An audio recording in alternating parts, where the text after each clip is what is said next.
TV KPM.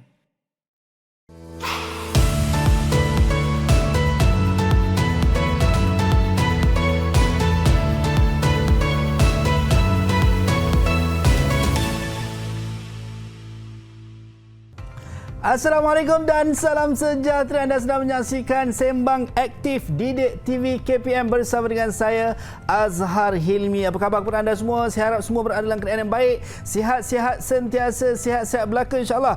Baik, untuk hari ini imbasan MSSM 2022 kita nak teruskan perbincangan berkenaan dengan atlet kelahiran MSSM.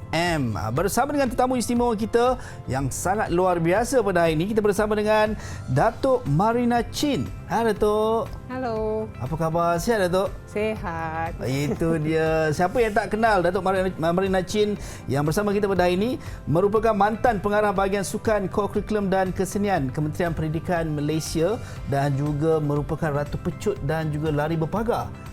Dia dalam arena sukan negara kita. Selain daripada menyandang mantan pengarah, Datuk juga pernah menyandang jawatan pengetua sekolah sukan Bukit Jalil. So terima kasih Datuk kerana sudi bersama kita pada hari ini Datuk. Terima kasih kerana jemput saya.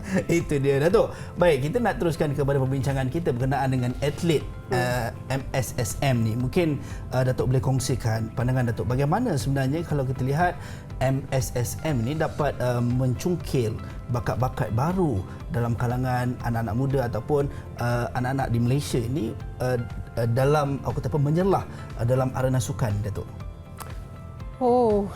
MSSM memang saya rasa tiada siapa pun boleh menafikan merupakan badan yang banyak menjana wakil-wakil negara dalam pelbagai sukan. Dan ini adalah hasil usaha beberapa orang dulu yang nampak sukan boleh mendatangkan faedah kepada pelajar-pelajar sekolah dan mulalah, dan Kementerian Pendidikan anggapkan ini sebagai penting. Sebab itu kita ada polisi yang mengatakan setiap sekolah mesti menjalankan cross country setiap sekali setahun, school sport sekali setahun, sukan tara. This one is untuk mungkin untuk olahraga lah. Tetapi selain daripada itu, sekolah-sekolah juga digalakkan menjalankan kelab sukan sebagai co-curriculum di mana budak-budak boleh, kalau mereka tak tahu main, sepatutnya sekolah berusaha untuk mendapatkan orang yang boleh mengajar mereka main dan anjurkan pertandingan di dalam sekolah dan sebagainya. Dan daripada sana peringkat sekolah mereka boleh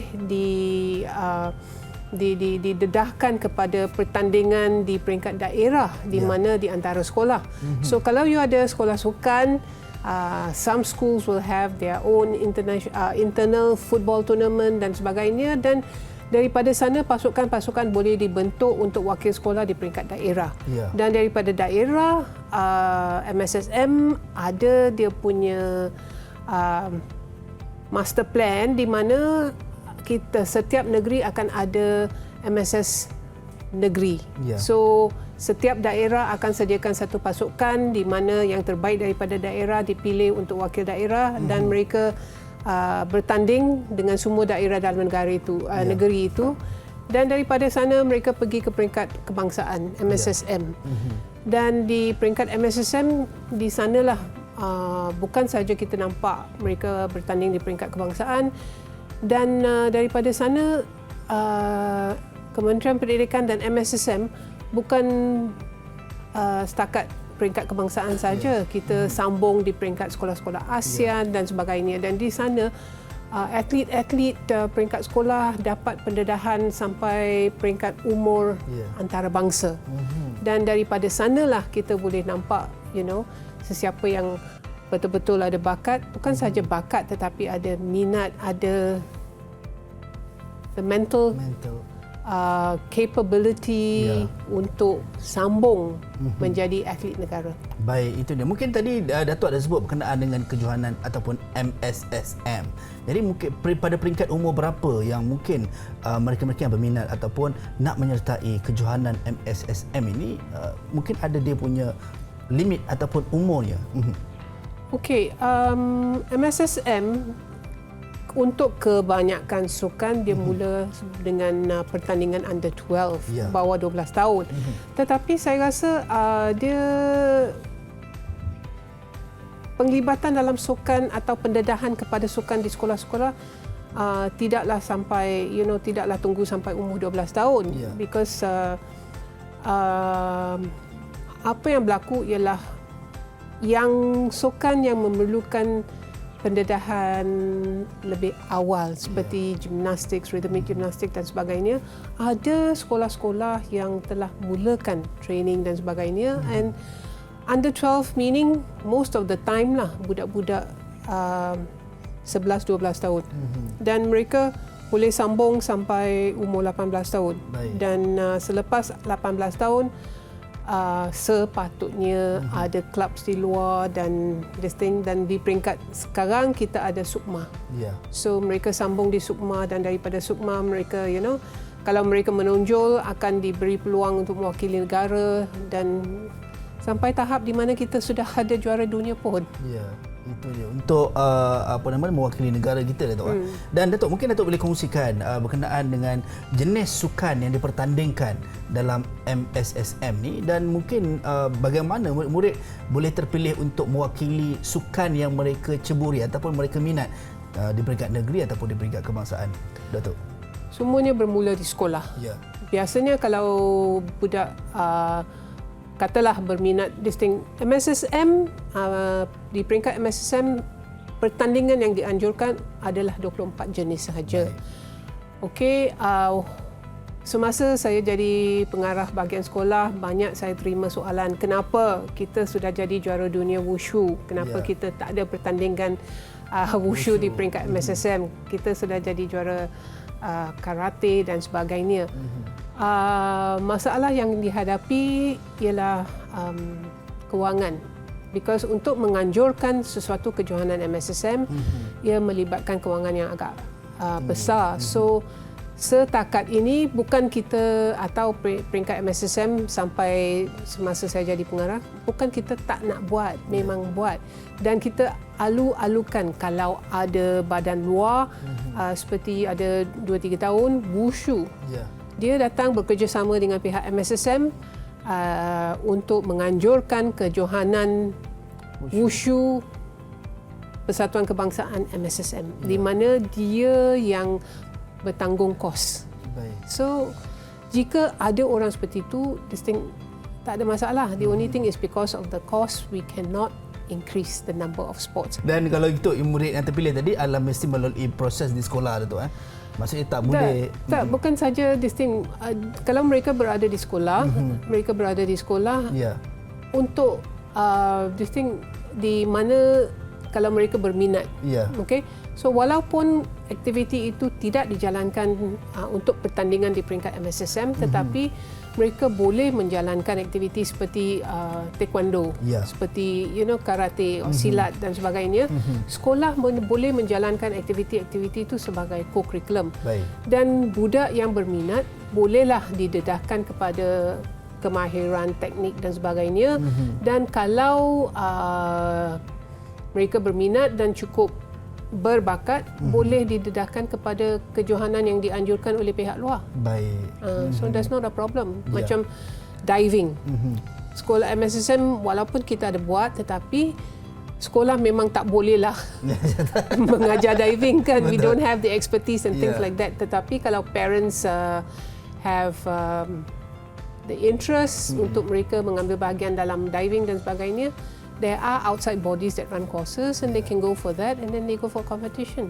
So tak ada masalah lah. Tak ada masalah sangat. Itu dia. Dan Datuk, kejap lagi kita nak tahu juga, kita nak dapatkan penjelasan daripada Datuk berkenaan dengan keterlibatan atlet murid di peringkat sekolah yang mana melayakkan mereka untuk mewakili negara kita. Mungkin di peringkat antarabangsa. Tapi sekejap sahaja lagi kita akan berhenti rehat seketika, kembali selepas ini dalam Sembang Aktif Didik TV KPM.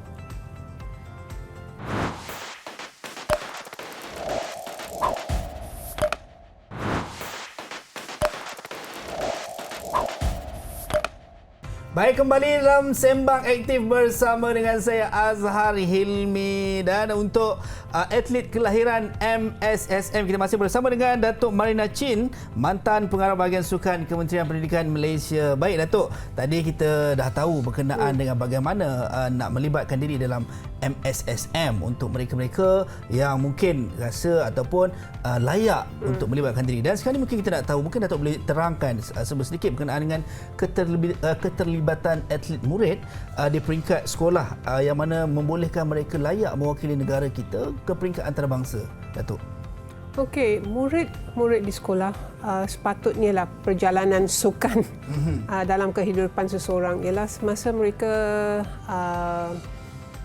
depends on your sports, berumur starting from 5, 6, 7, tapi kalau kata dalam konteks sekolah di Malaysia, pada umur 7 dan 8 dan 9, our curriculum pendidikan jasmani fokus kepada kemahiran asas. Kemahiran asas bermaksud melompat, berlari, berjalan, gallop, skip dan sebagainya. Dan ini kemahiran semua ini merupakan asas kepada sukan.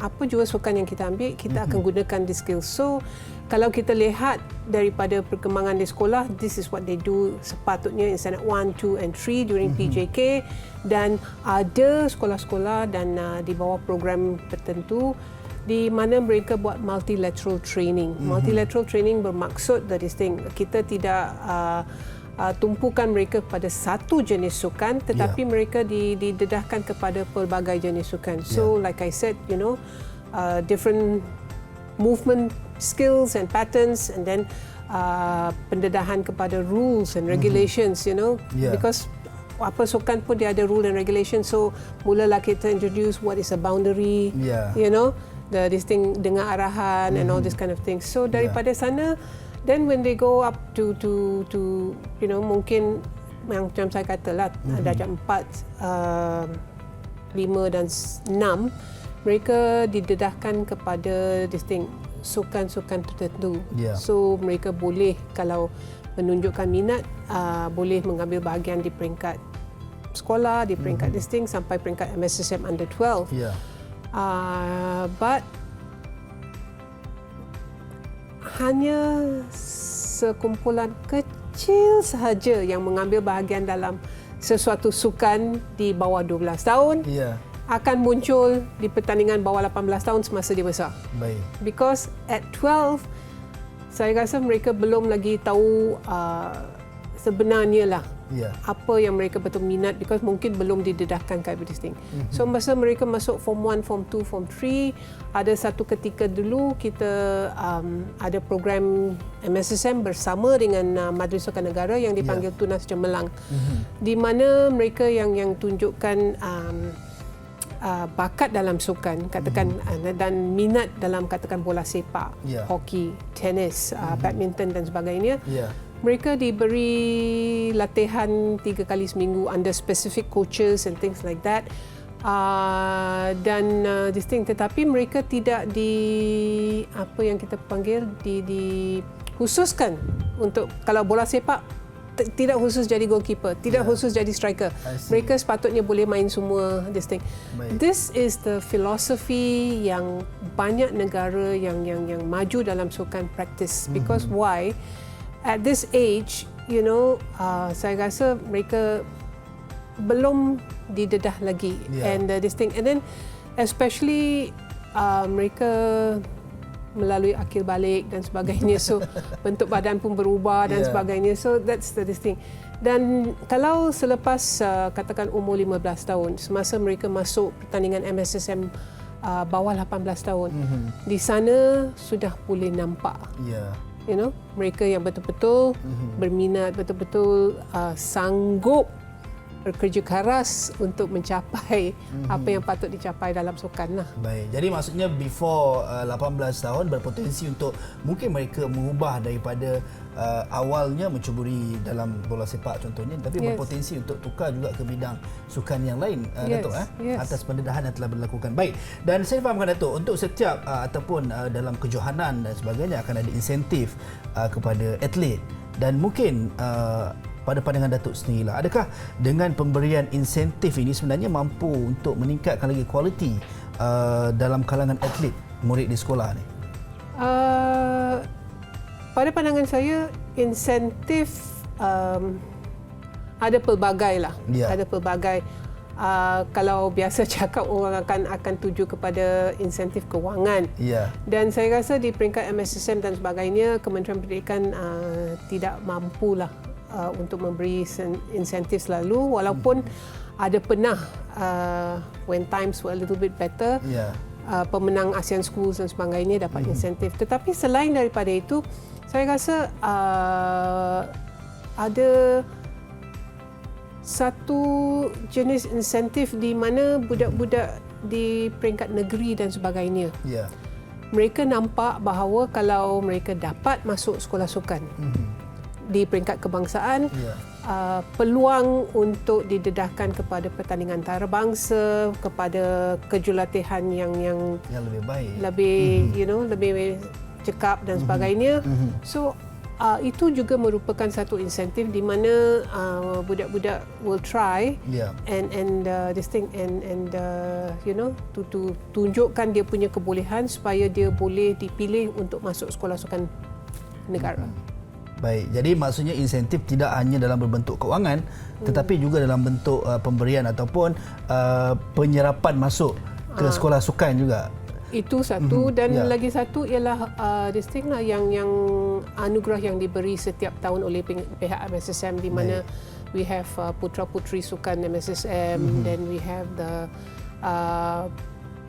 Tunas Sukan for lelaki, for perempuan. We have this thing where we also reward coaches. Dulu tak pernah orang kata nak bagi insentif kepada jurulatih, tapi sekarang ada this thing. So sekali setahun peringkat MSSM mereka akan adakan upacara yang besar, bekerjasama baik dengan Milo, dan kita akan bagi bagi insentif sebagai sports boy of the year, this thing, and then bukan sahaja untuk sports boy, sports girl, tetapi untuk mereka yang kurang upaya juga, kita ada special awards for them. So daripada sana, itu juga pada pandangan saya satu jenis insentif lah. Baik, dan kalau kita tengok Datuk, saya rasa ramai juga yang tertarik dari sudut bila Datuk ada sebut tadi berkenaan dengan penyerapan masuk ke sekolah sukan Malaysia, for example, ataupun sebagai contohnya, dan mungkin Datuk boleh kongsikan adakah maafkan saya, bukan adakah, berapakah mungkin kuota ataupun untuk mereka yang mungkin ada peluang itu, maksudnya dari sudut instead of hanya mendapat insentif mungkin dalam bentuk kewangan, tapi diberi insentif dalam bentuk kemasukan ataupun penyertaan kepada program latihan sukan di peringkat sekolah sukan Malaysia, Datuk? Pada ketika ini kita ada di Kementerian Pendidikan lah, telah membina atau menubuhkan 5 buah sekolah sukan Malaysia. Tetapi selain daripada itu, kita juga ada sekolah sukan negeri di setiap negeri dan sebagainya. So yang dapat masuk sekolah sukan Malaysia biasanya yang merupakan terbaik, right? Dan daripada pengalaman saya menjadi pengetua dekat sekolah sana, saya nampak bahawa lebih kurang 60% daripada students yang masuk sekolah sukan Malaysia akan berjaya mewakili Malaysia di peringkat antarabangsa.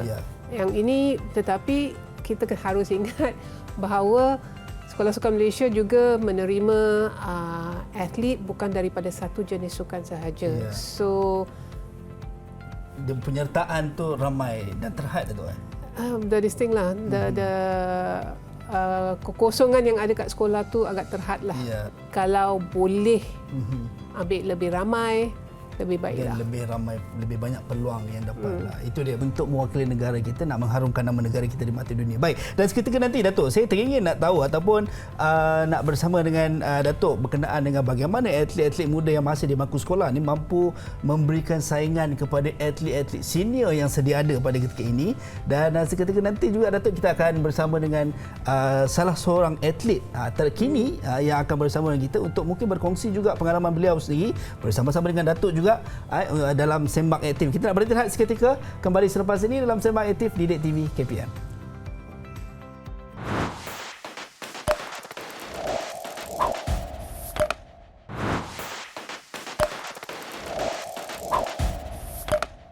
Baik, kembali dalam Sembang Aktif di Didik TV KPM bersama dengan saya Azhar Hilmi, dan kita masih bersama dengan tetamu istimewa kita, Datuk Marina Chin selaku mantan pengarah bahagian sukan Kementerian Pendidikan Malaysia. Baik Datuk, dan kita seperti yang kita sebutkan sebentar tadi, atlet yang akan bersama kita juga, kita ada Alvin Yap yang mana merupakan atlet MSSM tahun 2019 mewakili negeri Sarawak dan banyak pencapaian. Betul Alvin Betul. Mungkin Alvin boleh cerita sikit Alvin, apa lagi pencapaian Alvin setakat ini?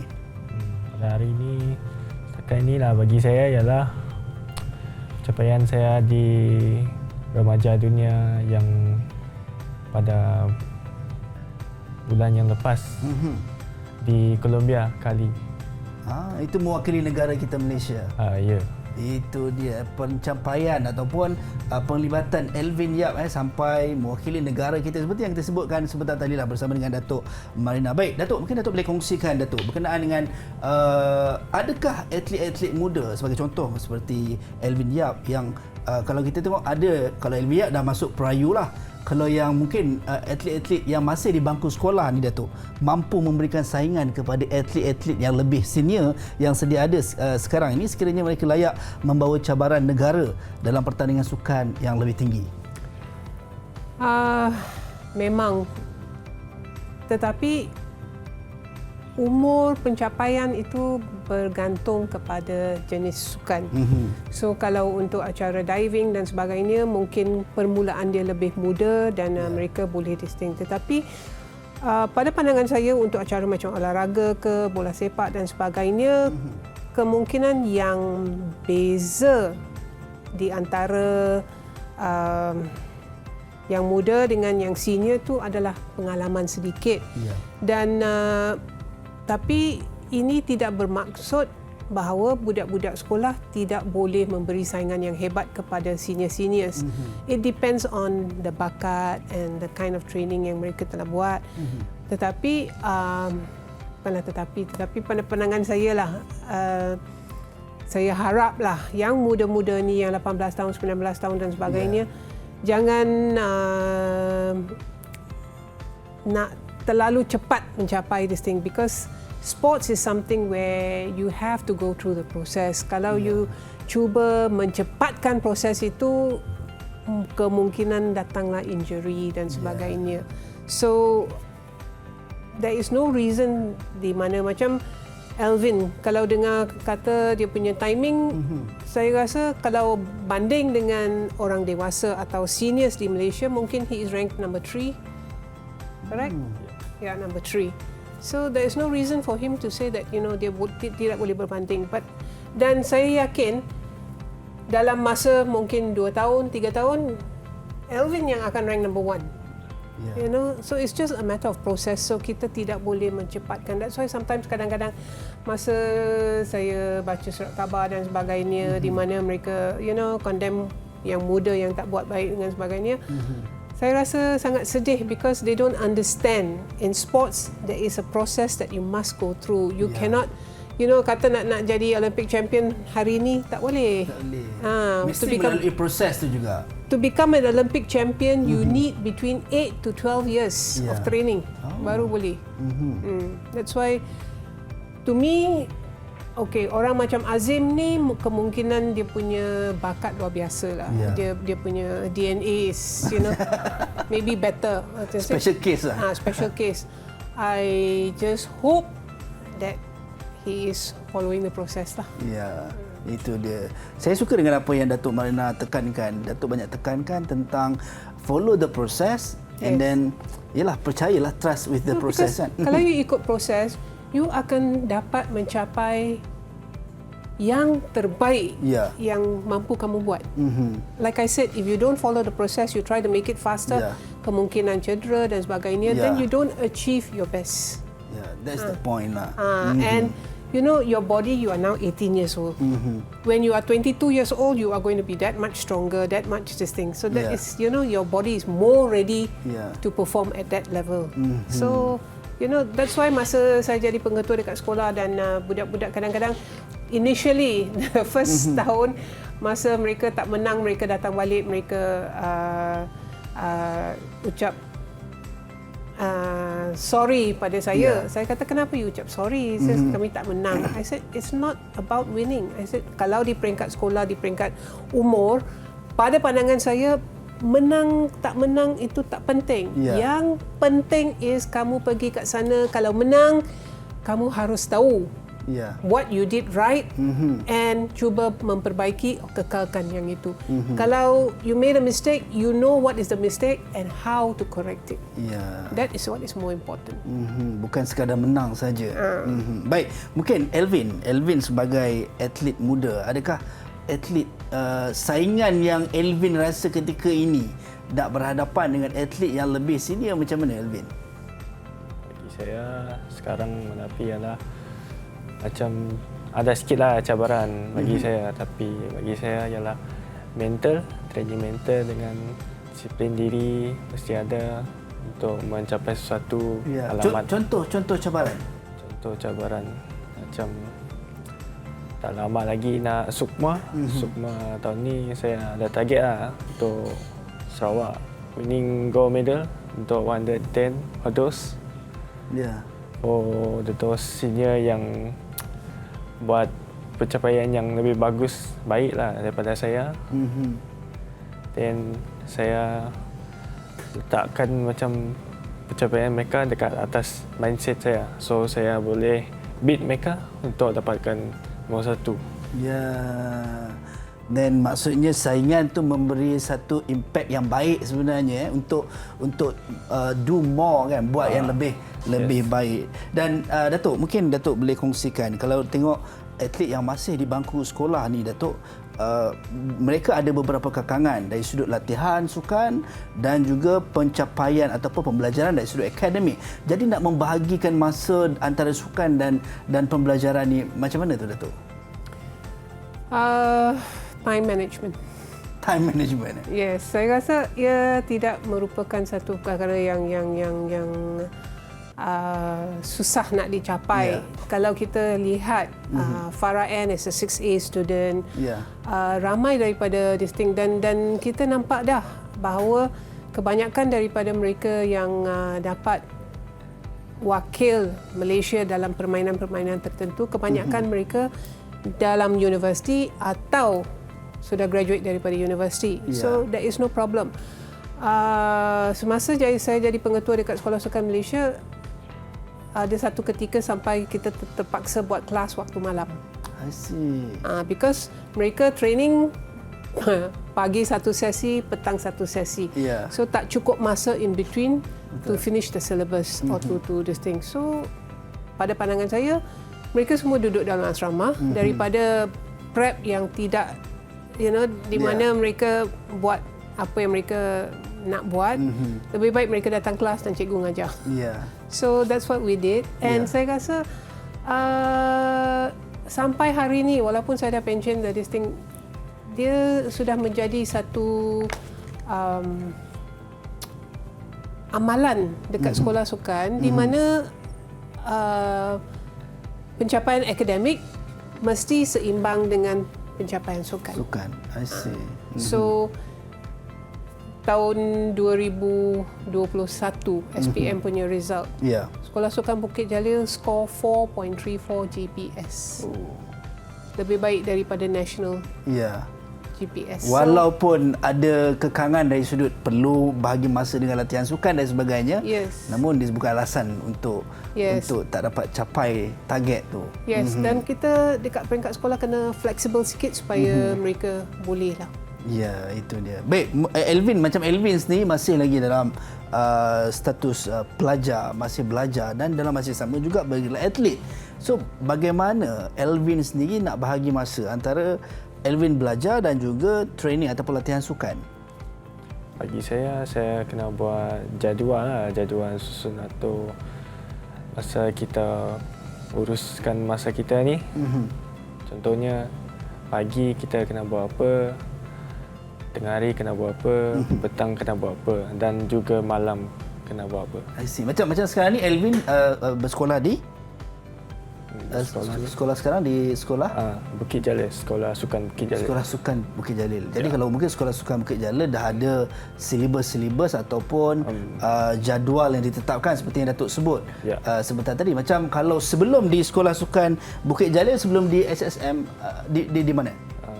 Sebelum saya masuk Sekolah Sukan Bukit Jalil, saya berada di SSN Sarawak iaitu SMK Tabuan Jaya. Kalau di SMK Tabuan Jaya, saya menjalankan macam sebagai pelajar lah. Contohnya awal pagi turun kelas.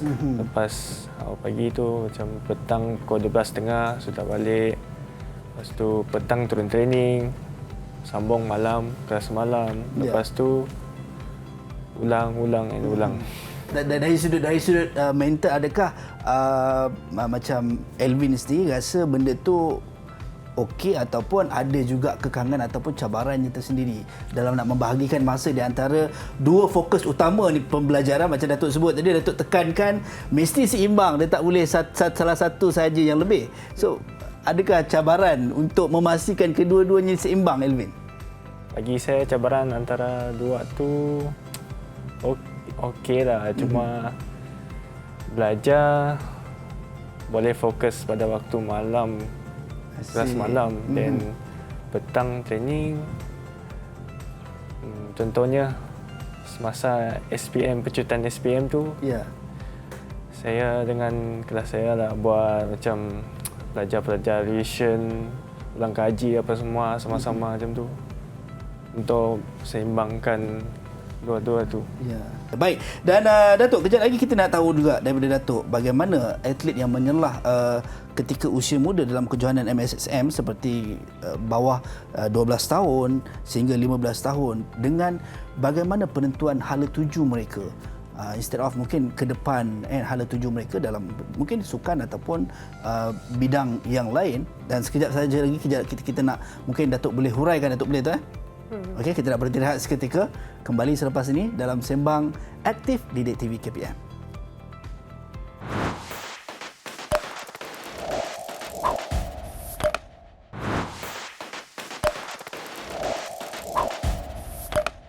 Baik, kembali dalam Sembang Aktif Didik TV KPM bersama dengan saya Azhar Hilmi dan kita masih bersama dengan dua tetamu istimewa kita pada hari ini. Kita bersama dengan Datuk Marina Chin, mantan pengarah bahagian sukan Kementerian Pendidikan Malaysia dan juga merupakan Ratu Pecut dan lari berpagar mewakili negara kita, dan juga atlet yang ada bersama dengan kita Elvin Yap yang pernah baru saja mewakili negara kita di atlet sukan remaja dunia, betul di Colombia, telah pun diadakan di Colombia pada baru-baru ini. Dan mungkin Datuk kita nak dapatkan komen ataupun mungkin Datuk boleh huraikan berkenaan dengan bagaimana kalau kita tengok tadi dalam kejohanan MSSM, Datuk sebut ada bawah penyertaan seawal umur 12 tahun sehinggalah ke peringkat yang lebih tinggi lah. Dan bagaimana atlet yang mungkin menyelah di usia muda, sebagai contoh bawah 12 tahun hingga ke 15 tahun, hala tuju mereka ni Datuk? Under 12 kemungkinan apa yang mereka boleh look forward to is kalau mereka menonjol semasa MSSM dan sebagainya, kemungkinan boleh diberi peluang untuk diserap dan masuk Sekolah Sukan Malaysia. Dan kalau dimasuk Sekolah Sukan Malaysia, ini bermaksud mereka diberi peluang untuk majukan dia punya kemahiran lagi dengan terjaganya pelajaran dia, terjaga makanan dia, terjaga sistem latihan dia, semua terjaga. You know, so that is one of the things. So tapi untuk kemasukan ke sekolah sukan Malaysia bukan saja di peringkat umur 12. Mereka boleh masuk after the age of, that means from form 1, mereka boleh masuk mengikut form 2 ke form 3 ke, masa mereka menonjol dan nampak bakatnya boleh diasah dan sebagainya, mereka boleh dijemput untuk masuk sekolah sukan. Tentang hala tuju, saya rasa by the time they are 15, they should already know, you know, adakah kalau dia terlibat dalam katakan hoki, do I want to remain dalam permainan hoki, you know? Ada this thing macam Tengku Ahmad Tajuddin, pemain hoki Malaysia. Dia masuk sekolah sukan Malaysia bawa program bola sepak. Tapi semasa berada di sekolah, bermain dengan rakan-rakan dorm dan sebagainya, dia sedar, dan the coaches also felt he's also got talent in hockey. So he tried hockey and he prefers hockey, so he chose hockey. Walaupun awalnya hala tujunya mungkin ke arah bola sepak. So this thing, so saya macam saya kata lah, by the time they're 15 and they come to the sekolah for form 4, form 5, pre-U and things like that, mereka mesti sudah ada satu tanggapan sampai tahap mana yang mereka nak capai. You know, this thing, whether it is dalam sukan, okay, nak this thing. So macam Alvin, I feel that this thing mengikut ketinggian dan sebagainya, and he's only 18 years old, that's long time to develop. He should aim for the sky, Olympic gold medal. Okey, bila Datuk dah sebut Alvin, nak tanya Alvin pula. Macam mana Alvin dah 18 tahun berada di sekolah sukan Bukit Jalil, dan ke mana hala tuju Alvin selepas ni? Adakah ada cita-cita ataupun perancangan yang lain? Bagaimana Alvin? Masa ini rancangan saya ialah selepas habis pra-university menyambung ke U mana-mana sahajalah di Malaysia. Lepas tu dengan sukan juga. Lepas tu habis daripada U, saya akan cari bekerja lah, bermula bekerja. Selain daripada atlet sukan, apa cita-cita Alvin? Selain daripada atlet sukan, cita-cita saya juga ialah menjadi seorang jurulatih lah. Masa ini lah. Baik, itu dia. Jadi jurulatih, kita doakan moga semuanya dipermudahkan. Baik Datuk, mungkin Datuk boleh kongsikan Datuk berkenaan dengan, kalau tadi kita sebut Sekolah Sukan Malaysia ataupun Kejohanan MSSM membentuk atlet-atlet kita menjadi atlet yang bertaraf dunia, dan adakah kalau kita lihat kepada fasiliti yang terdapat di Sekolah-Sekolah Sukan Malaysia pada ketika ini cukup untuk meningkatkan potensi kita punya atlet murid kita dalam menyiapkan mereka sebagai atlet yang bertaraf dunia, Datuk? Daripada segi fasiliti, saya rasa mencukupi. Semacam sekolah sukan Tengku Mahkota Ismail, ada swimming pool, ada track, everything they have. Dan I think Sabah pun sama, you know. Pahang walaupun tak ada swimming pool tapi ada track, ada this thing. So saya rasa daripada segi fasiliti memang mencukupi. Walaupun macam the this thing lah, selalu boleh ditingkatkan, boleh diperbanyakkan lagi. Boleh ditambah baik, lebih banyak lagi. Itu sajalah. So itu untuk sekolah-sekolah sukan di Malaysia, Datuk. Jadi dengan apa fasiliti yang ada mampu untuk meningkatkan potensi atlet murid kita. Dan saya rasa kita telah tunjukkan pada dunia pun, because you know we have produced world class athletes, you know, like diving dan semua. Mereka semua melalui Sekolah Sukan Malaysia Bukit Jalil. You know, so tak jadi masalah. Sebenarnya atas kita, Datuk, nak ke tak nak. Dan kalau kita tengok, Datuk, bila Datuk sebut berkenaan dengan sekolah sukan disokong sebenarnya oleh tempat-tempat yang lain untuk membentuk satu-satu atlet menjadi atlet yang bertaraf dunia, dan pada pandangan Datuk sendiri, adakah peranan agensi ataupun pertubuhan lain dalam pembangunan sukan ataupun pencarian bakat murid yang ada di negara kita dalam MSM ni penting? Oh, sangat-sangat penting. Oleh kerana macam saya katalah, Kementerian Pendidikan, okey, macam saya kata tadi, kerajaan kata tak mampu buat 2 kompleks yang besar. So, kita buat sekolah dekat sini, gunakan this thing. So, Kementerian Belia dan Sukan khasnya MSN, ISN. Kalau mereka tak kerjasama dengan peringkat sekolah, dengan MOE, tak boleh jalan. And not only that, tapi banyak persatuan sukan kebangsaan dan sebagainya yang jalankan program di Sekolah Sukan Malaysia, especially ni di Bukit Jalil, is the this thing. Kita sebagai pihak kementerian tidak mempunyai sumber manusia daripada segi bidang kejurulatihan. Banyak, sedikit ada. The normal sports like hockey, like football, like all this, semua ada. Tetapi untuk specific sports macam diving, kita tak ada. Untuk gym rama, kita tak ada. Untuk this thing, tak ada. So, di sinilah kita sangat-sangat perlukan bantuan daripada segi sukan kebangsaan, daripada sukan Majlis Sukan Negara, dan selama ini Kementerian Pendidikan telah bekerjasama dengan Majlis Sukan Negara, dengan Institut Sukan Negara, dan pencapaian negara kita ini adalah hasil hubung rapat inilah. Gandingan ataupun sokongan daripada pihak-pihak lain ataupun agensi-agensi lain. Baik, dan mungkin Datuk, sedar tak sedar kita dah hampir sampai ke penghujung rancangan kita dalam Sembang Aktif Didik TV KPM kita pada hari ini. Mungkin harapan, ataupun saya mulakan dengan Elvin lah. Harapan Elvin sebagai atlet muda yang dah mengharumkan nama negara, mungkin harapan Elvin untuk diri sendiri dan juga mungkin murid-murid ataupun penonton kita kat luar sana, ada yang sebenarnya memasang impian, memasang harapan untuk menjadi seorang atlet juga satu hari nanti. Harapan saya untuk saya sendiri adalah boleh mewakili Malaysia ke dunia lah, tak kisah game apa, contohnya lah game Olimpik lah. Kalau boleh capai Olimpik tu memang bersyukur sangat lah. Selain itu, harapan saya untuk anak adik-adik yang di luar sana yang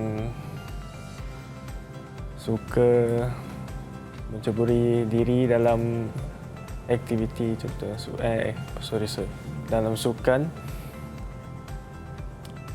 ialah keep keep doing, just do it. Buat yang semampunya. Buat yang semampunya, itu harapan ataupun satu suntikan semangat untuk adik-adik ataupun mungkin yang sedang menonton pada ketika ini ada harapan impian untuk bergelar atlet juga mewakili negara kita. Mungkin harapan Datuk, silakan Datuk.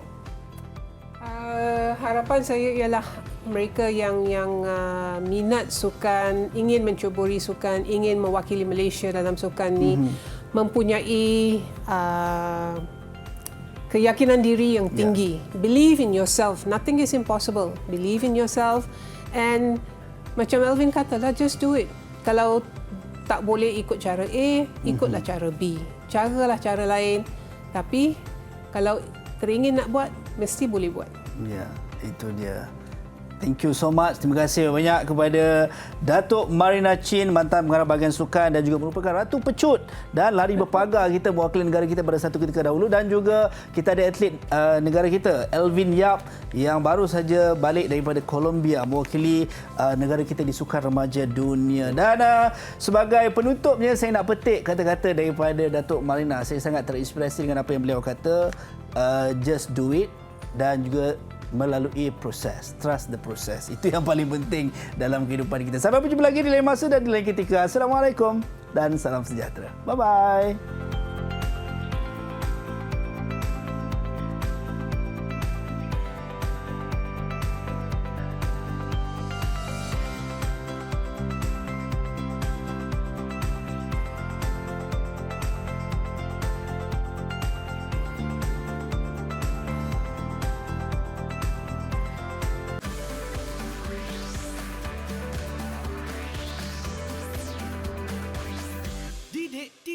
KPM